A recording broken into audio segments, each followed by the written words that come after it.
Welcome everyone to the July 27th City Council meeting. First up this evening, we have ceremonial matters, and we have two of those.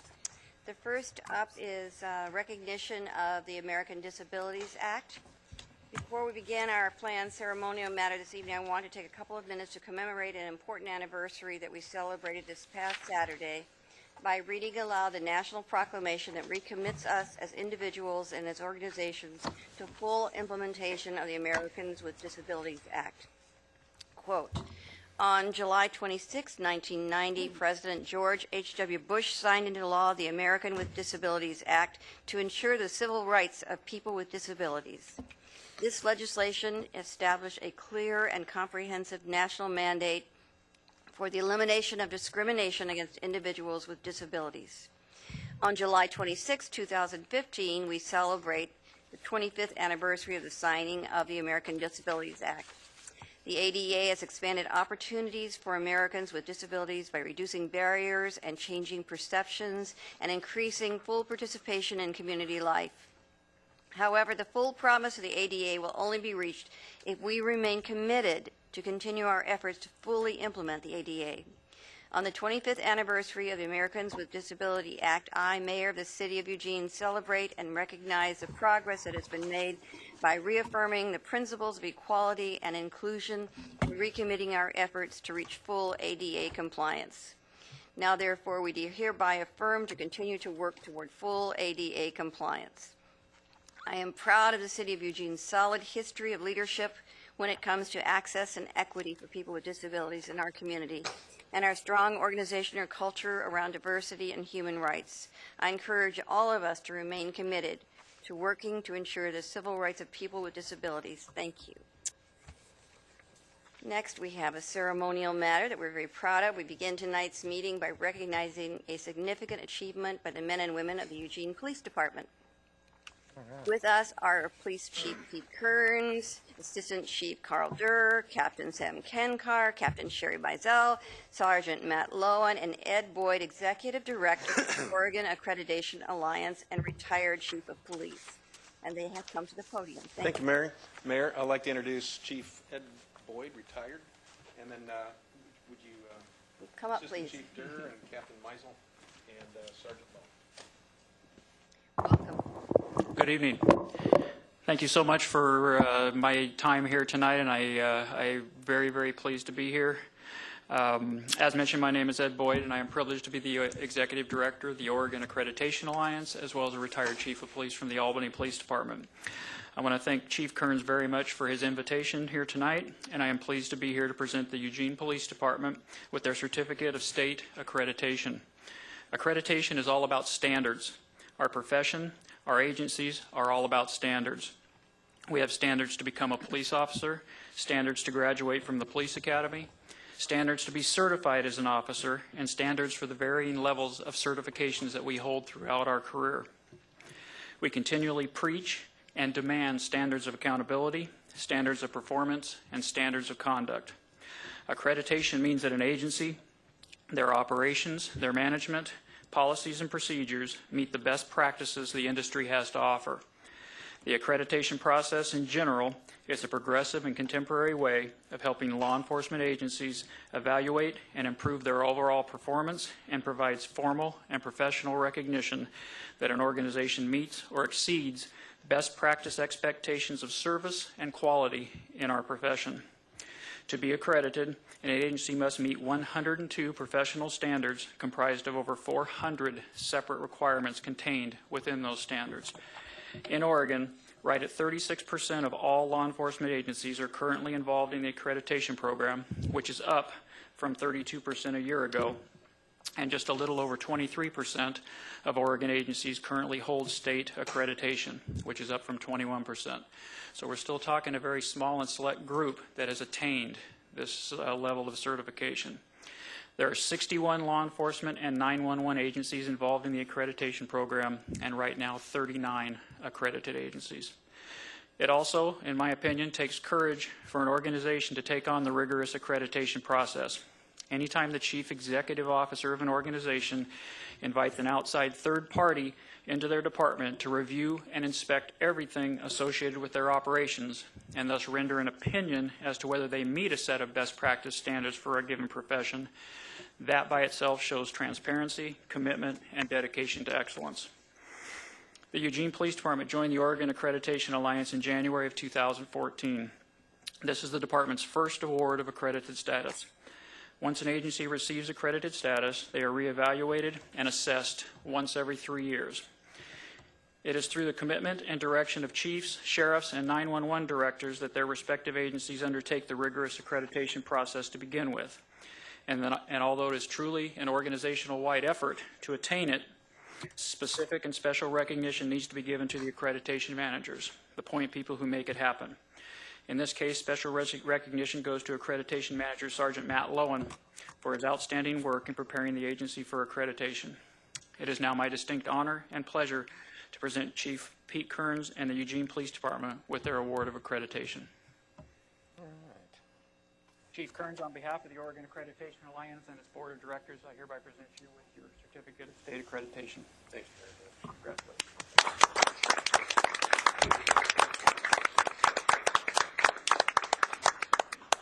Thank you. Chief Boyd, by the way, is a consummate professional. He's respected around the state for the work that he did over so many years in law enforcement, and it's an honor for all of us to be able to have him in the position that he's in now. And then Sergeant Lowen has done a magnificent job in working through the accreditation process. I'd really like to thank the council and the city manager. It was after the last PERF ICMA study when it was determined that having a policy manager, full-time policy manager as a sergeant was worth the investment in the budget. It's only because the city council decided to create that position for us that we were able to do this. So one of the reasons that there's such a small percentage of Oregon agencies that are accredited is because it takes so much time and energy, and we're fortunate to be able to do that because of the decisions our council's made. So we'd like to get a photograph with us. If you'd I just want to make one comment, Chief, before we do that, and then I'll come down. This kind of scrutiny that you put yourself through requires courage, transparency, and a strong commitment to the highest practical and ethical standards. We're very proud of how the accreditation designation reflects so positively on our city and our community. We thank you all for your work and dedication. And I am supposed to also take note that Central Lane 911 Communications is also working through the process to gain 911 accreditation, so we hope to be honoring their efforts in the very near future. So once again, please join me in congratulating the Eugene Police Department on their achievements and thank them for a job well done.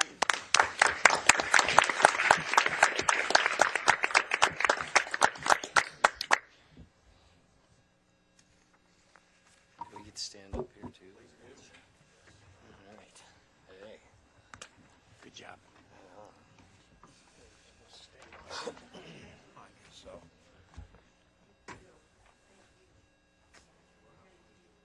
You guys have to do this one. Yeah. Everybody squeeze in here. Everybody squeeze in.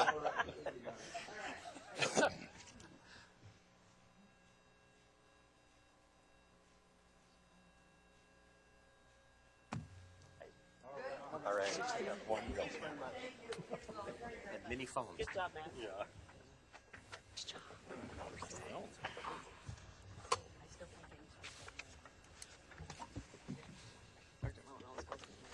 You got mammed. Excellent. Excellent. Okay. That was very good. All right, here we go. Next up is a public forum. Public forum is an opportunity for individuals to speak to the City Council on any city-related issues except for those items which have already been heard by a hearings official or are on tonight's agenda as a public hearing. Each person will have 3 minutes to speak. When you come to the podium, please give your name, city of residence, and for Eugene residents, your ward if known. The timer and lights indicate the time you have to speak. The red light indicates the end of 3 minutes. We have, there must be another one here.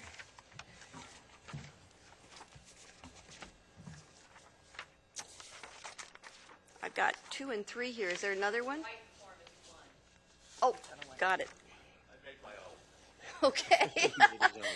I guess you're up first. Duncan Rhodes is up first, followed by Susan Planner. Must have been a Boy Scout there, prepared. I'm Duncan Rhodes, and I'm in Betty Taylor's ward. I live at in the apartments at the junction of Potter Street and East Amazon. And my grandson lives on Tuchman Drive, which is like 50th and Willamette, and he goes to Charlemagne School, and he'll be in first grade next year. And they're moving Charlemagne to that little bitty school in Tuchman Park. And that means he's going to come down Fox Hollow and cross Amazon. Got no problem with any of it except the part on East Amazon where there's no stop sign on Amazon. Most people just zip right by. On the rare occasion when I get up early enough to come out during rush hour, which is when his school would be starting, I have difficulty getting onto Amazon in my car. And I'm kind of scared about him trying to get across the road on his bicycle, because he's going to be trying to either walk or bike there with his parents because they work near the university. So I've prepared this, and I got a map on the backside so you can see what the route is. And it's about a mile, and he's certainly capable of biking it. He's biked to Saturday Market and so forth. But the issue is crossing East Amazon. I asked Tom Larson to do a traffic study last fall. No. When I found out that they were moving, whenever that was. And haven't heard any results from that yet. It's my understanding that he doesn't plan to do anything until they repave Amazon, which is going to be a year or so. So I would like the city council to direct Tom Larson to put stop signs on Amazon at the junction with Potter Street, so it becomes a four-way stop and my grandson can make it across the street without getting nailed. I don't know how many kids are going to be going to this school. I assume the same numbers go to the old location. And if you've ever witnessed that, there's just a mob of traffic that goes there. So traffic through that intersection is increasing, quite a bit. And this is the same situation all the little kids that are coming from the west of Amazon to get to that school are going to face. And since we're trying to get our kids to walk more, bike more, I think this would help a lot, and not going to impede traffic that much. I can send this to you electronically if you'd like, but you could just delete it. Yeah. Thank you, Dick. Okay, thank you. Thank you. Susan Planner is next, followed by Diana Mardane.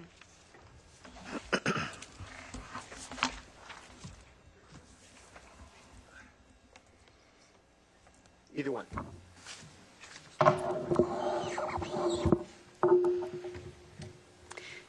My name is Susan Fanner. And I live here in Eugene, 1788 Riverview Street, and I'm in Alan Zelenka's district. I have been a resident for 26 years, and I am a respiratory therapist. Mayor Piercy, councilors, I appreciate the opportunity tonight to speak to you regarding my support for the smoke-free downtown Eugene policy. At risk, particularly, are youth and vulnerable adults. As you probably all well know, tobacco use is the #1 preventable cause of death. It is the making the decision to quit smoking is the most beneficial behavioral change that a smoker can make. And this ordinance will directly assist in both preventing death and youth from ever beginning to smoke.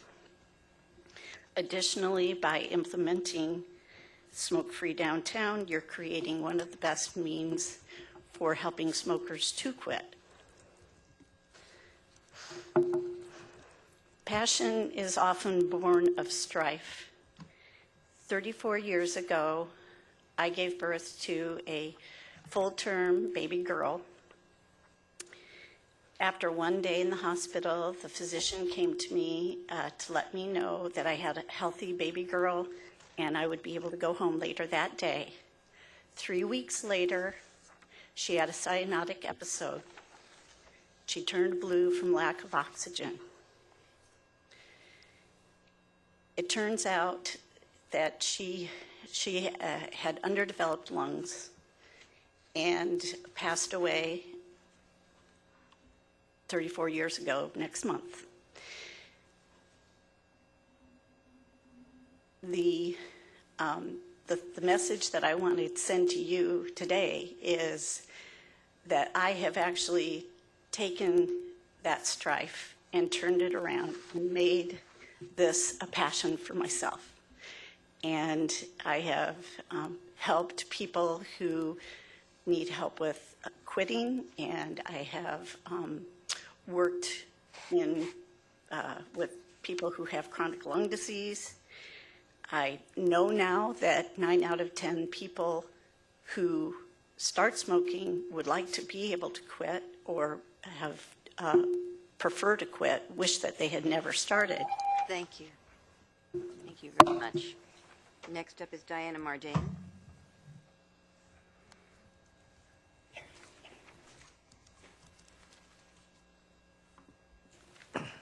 Hello, my name's Diana Mardane, and I live in Eugene in Ward 2. And I've lived at the top of Hilliard Street on the hill above Tuchman for over 20 years now. And when I had children, I became very concerned about traffic by Tuchman Park.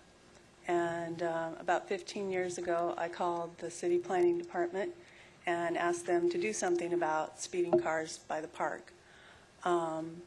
And they said at the time to contact my neighborhood association. I did. The neighborhood said it wasn't a priority for them. And I'd read somewhere, possibly in the newspaper, that parks were a priority for speed humps. And I thought, okay, well, we'll have speed humps when they get around to putting them in Tuchman. And so 14 years later, there's no speed controls at Tuchman. And I started, again, talking to the city and the neighborhood association and saying, you know, there's really bad traffic at Tuchman. It's much worse than it was 15 years ago. There are no traffic controls from West Amazon to Donald Street. It's almost a mile where the traffic doesn't have to stop for anything or anybody. And so a year ago, again, I asked them to do something. They did 2 speed studies. They found that we qualified for traffic calming. And Chris Henry at the planning department said, but Tuchman is not a priority. So I decided it was time to make Tuchman a priority. And I've collected 112 signatures from people who live on Hilliard Street and in the area to try to get traffic calming for Tuchman Park. Since I started contacting the city, I'm a speech pathologist working with preschoolers. One of my students was killed in Springfield on the street. He was one of the 3 killed in January. And I realized that the community hadn't taken action quickly enough. And in his memory, I'm going to take action and try to get something done sooner rather than later. And so I've submitted copies of some of my petitions. You can take a look at those. The speed study showed that 2,000 cars go by past Tuchman a day. And those cars don't have to slow down for anybody. And hundreds of people live right across the street and have no way to get across to Tuchman safely. That includes children, senior citizens, and everybody else using the park. So I'm asking you to make Tuchman Park a priority and get speed controls. It's the only Eugene park I know of that doesn't have any kind of speed controls whatsoever. And I think we need to address it before it becomes another tragedy. Thank you. I'm going to close the community forum and thank those of you who came, all of you coming over something very important that you wanted to do to try to make the community a better place, and I appreciate it very much. Any other comments? Yes, Councilor Taylor. Thank you. I think I should speak since 2 of the people who spoke are talking about streets very close to where I live. And I can say from personal experience that they're both right, that it's difficult to cross those streets. East or West Amazon does have a stop sign. And I know that it has gotten a lot easier since that sign went in. the four-way stop since those signs went in a few years ago, quite a few years ago now, but it got a lot easier to cross that street.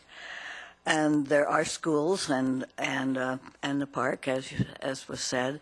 I think that a inexpensive thing to do would be to put in some stop signs. And I know that people say they don't work, but from my experience, people do stop if there's a stop sign. And I think that both of the places that were mentioned are really dangerous. I have places that I've crossed frequently at some risk. So I hope that we can do something about those areas. Thanks. Comments? All right. Thank you all again for coming. We're going to move on now to the consent calendar. Council President. I move to approve the items on the consent calendar. Second. Moved and seconded. Vote. All those in favor, please indicate. 8 in favor, none in opposition. It passes. Thank you. Next up is item 4, an ordinance concerning the Land Use Code. Assistant City Manager. Yes, thank you, Mayor. Tonight's action is on a package of land use code amendments related to maintenance of the code. This package consists of a small number of discrete amendments that address corrective or legal issues which, if left unaddressed, pose a challenge in the administration of the land use code. I think we've had a work session, a public hearing on this previously, and staff are here to answer any questions if you have any. Thank you. Council President, you want the motion out? I move to adopt Council Bill 5145, an ordinance concerning land use code maintenance. Second. Moved and seconded. Don't see any hands up. We're ready to vote. All those in favor, please indicate. 8 in favor and none in opposition. It passes. Thank you. Item 5, approval of motions relating to the November 3rd, 2015 election. Assistant City Manager, do you have any comments you want to make here? Just quickly, on July 13th of 2015, the City Council adopted a resolution referring to the voters a 5-year library local option levy. This special election is scheduled for November 3rd, 2015, so there are several decisions related to this in relation to the voters pamphlet and information for the tabloid that you'll need to approve tonight based on the timing of the election. Thank you. Council President, you want to put the motion out? I move to direct the city manager to publish and distribute a local voters pamphlet for the special election scheduled for November 3, 2015 on a ballot measure concerning a library local option levy. Second. Moved and seconded. No hands. Okay, ready to vote. All those in favor, please indicate. 8 in favor and none in opposition. It passes. The next item calls for Volunteers. counselors to be appointed. Do you have anybody? Take 2 So steps we're looking for counselors who would like to work on the voters pamphlet proponent committee. We need 3. I've got Counselor Evans, Counselor Pryor, Counselor Syrett. Okay, there you go. You can make that motion then. I'm typing it out Here, I got just to it make right sure here. I got it. Oh, There great. you go. Oh, thank you. I move to appoint Counselors Evans, Pryor, and Syrett to the Voters Pamphlet Proponent Committee for the Library Local Option Levy. Second. Moved and seconded. See no hands up. All those in favor, please indicate. 8 in favor, none in opposition. It passes. Thank you. Next motion. I move to direct the city manager to prepare a neutral information tabloid concerning a library local option levy. Second. Moved and seconded. All those in favor, please indicate. 8 in favor, none in opposition. All right, next motion. I move to direct the city manager to include on a supplemental budget sufficient appropriation offset by general fund contingency and the reserve for revenue shortfall to produce that voters pamphlet, produce a neutral information tabloid, and pay for the city's share of election costs. Second. Seconded. Okay, ready to vote. All those in favor, please indicate. 8 in favor and none in opposition. There is one more item, but we're putting it off. We had a little bit of confusion over this particular item, so we're going to put it off until Wednesday. So we'll deal with it on Wednesday. So with that, we have the meeting is over. Thank you. There was confusion.